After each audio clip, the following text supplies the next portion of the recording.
And we are back with the third segment of the GSMC Basketball Podcast presented by the GSMC Sports Network. And in this third segment, we are going to be talking about some NBA stars who have the biggest expectations and the biggest pressure going into the most pressure, going into this season in the NBA. So this list was inspired from a list that CBS made.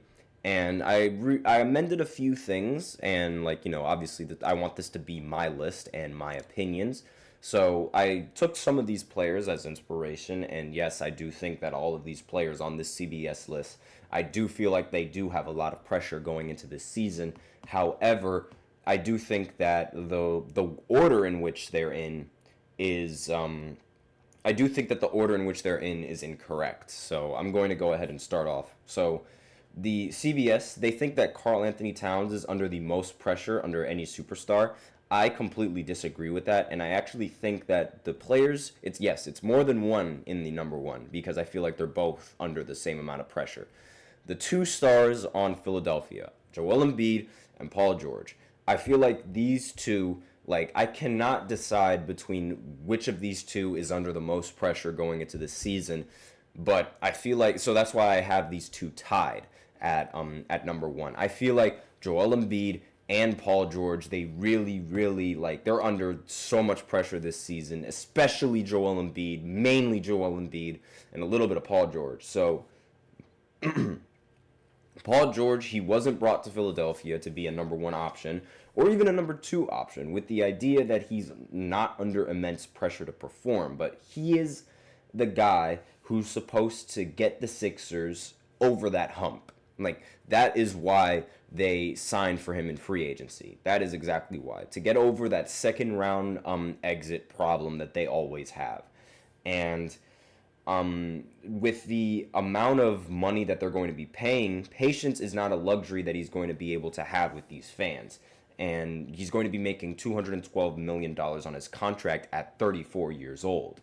So he's not really, and on top of that, his playoff performance is also incredibly lacking. He's had a history of underperforming in the postseason. Yes, he did lead the Pacers to an Eastern Conference Finals, and he also led the Clippers to their first Western Conference Finals in the franchise's history.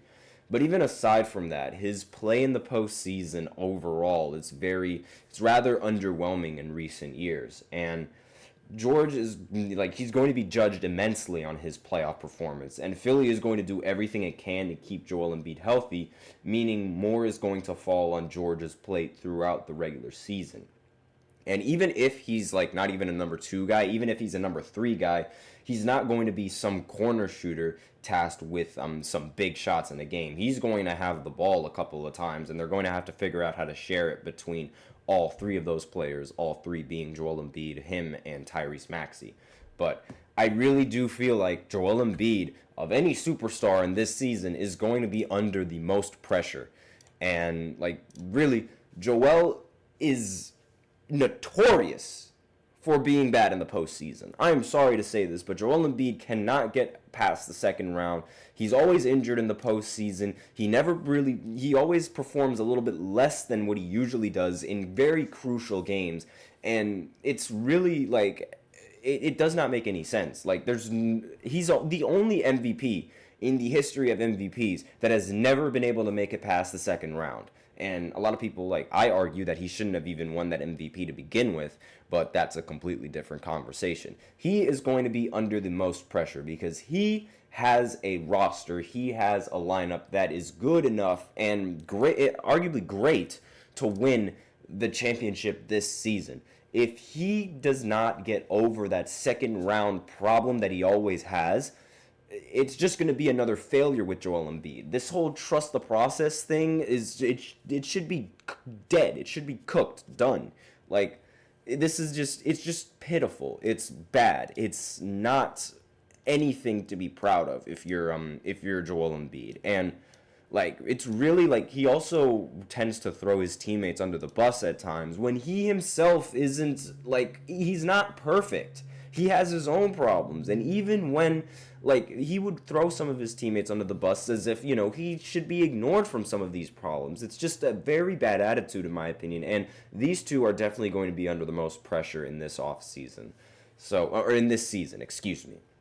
Now, the next star on this list, he isn't in second for CBS. He's first. It's Karl Anthony Towns. But I do agree with CBS in thinking that Karl Anthony Towns is going to be under a lot of pressure. And he hasn't really been a portrait of poise and stability throughout his career. What does that mean? Well, he's very, very inconsistent, especially in the postseason. And he got a lot of backlash for completely disappearing in the big moments for Minnesota in this postseason. In fact, in the first postseason that he played with Minnesota, he had 5 points in an elimination game. That's not ideal if you are trying to be, because he was a second option on that team. Jimmy Butler was the first option for that Minnesota team. And if he lays in a couple of, if he has a couple of games in the playoffs where he chokes and he underperforms with New York, forget about it. He's going to be scrutinized by every New York fan out there.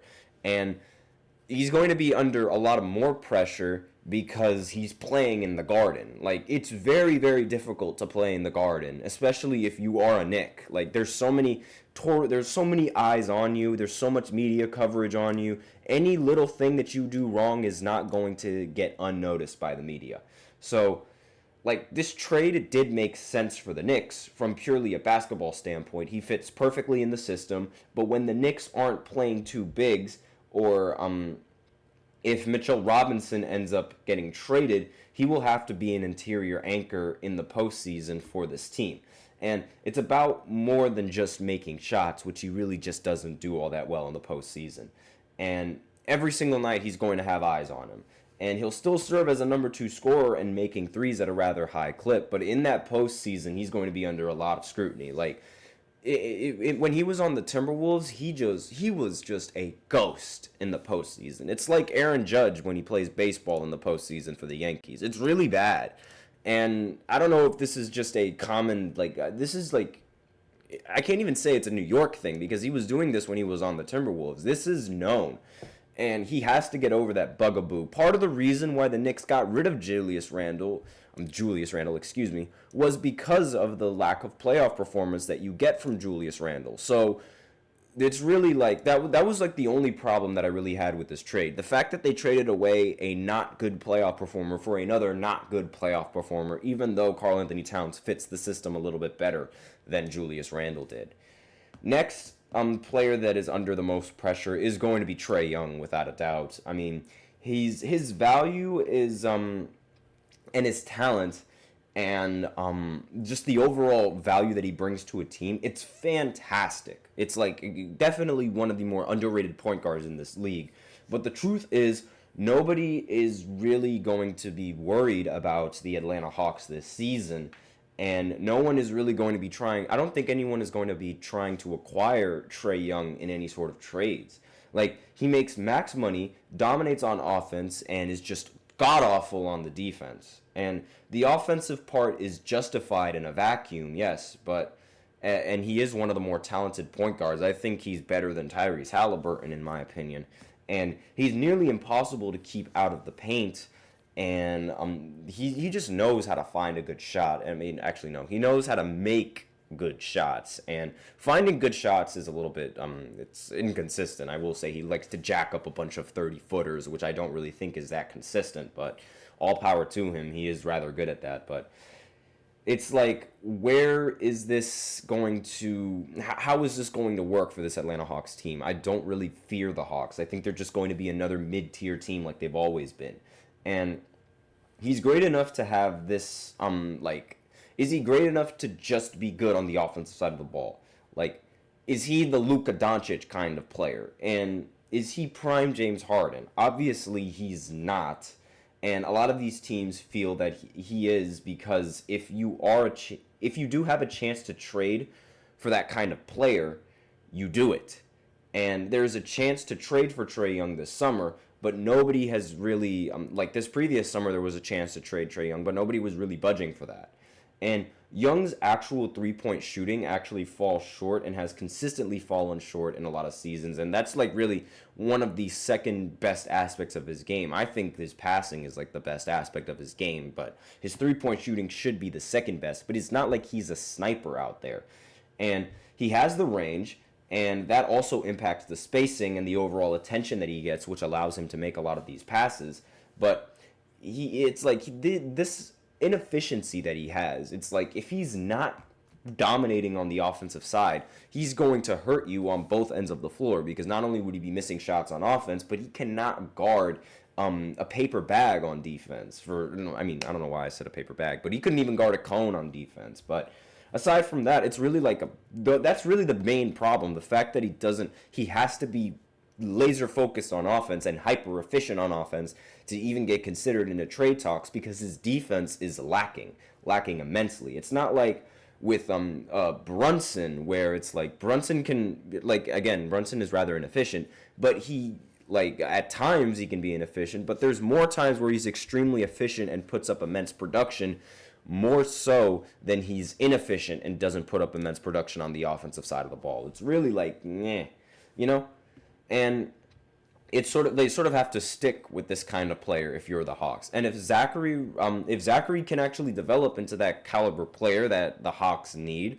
then maybe everything will fall into place with Trae Young. So who knows? And the next player on this list who's under the most pressure is Damian Lillard. Obviously, the Bucks, they acquired Damian Lillard in a trade with the expectation that he was going to mesh well with Giannis Antetokounmpo.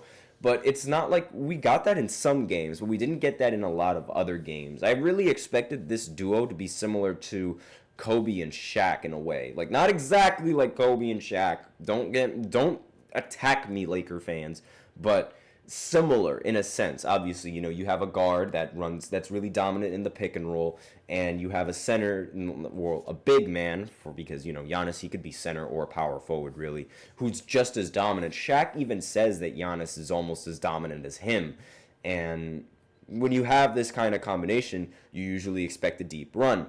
But injuries and overall just not good performance and mediocre performances, and Doc Rivers being your coach, it's not ideal. It's not a very good situation.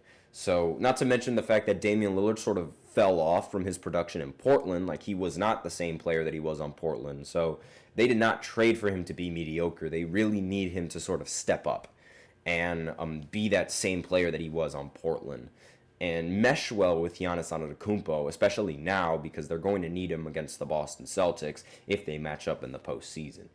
And I'm going to go ahead and speed run a little bit through this because we are running low on time. Next player is Jamal Murray for the Denver Nuggets. It does sound strange because he is the only guy on this list that has a championship to his name. He dropped the triple-double in the finals, but overall in the postseason, he's only been dominant against the Lakers. I don't know what it is. You can look at the shooting splits, but this man is just a freak of nature when he goes up against the Lakers. His true shooting jumps to 10%. Like, it jumps like almost up to 10%. His field goal percentage, it increases exponentially. His shooting in the fourth quarter is like 70% when he goes up against the Lakers. That is egregious. That's like unheard of. He turns into Michael Jordan when he goes up against the Lakers. But every other team, his production and his efficiency is just meh. It really does not make any sense. I don't understand. Like, again, he did have his best regular season of his career last season, and he averaged a career high in points and assists, as well as three-point shooting. And then he became the first player in history to hit multiple game-winning shots inside the final seconds of the same playoff series. So, yes, he is a very fantastic player. But overall, he was not close to the Jamal Murray that we expect in the postseason. Again, this kind of performance, he only really does that against the Lakers. And he made just 40% of his shots, including 31% from three. But against the Lakers, he makes like 45% of his threes and 53% of his shots. It's egregious. It's ridiculous how his three-point shooting and his shooting just gets so much better in the postseason against the Lakers. It doesn't make sense. And now that Denver got rid of KCP, he sort of needs to step up and be that kind of player. Like, he's never been selected for an all-star team. And, for a guard that has a championship ring under his belt and was arguably in the contention for finals MVP, that is not ideal. That's really like it's not something that you want to brag about. But that's all that I have for this third segment. So now we will go ahead and go to the fourth segment where I skim through every single game that happened over the weekend in the preseason. So I'll be right back after this short break. Be sure to stay tuned.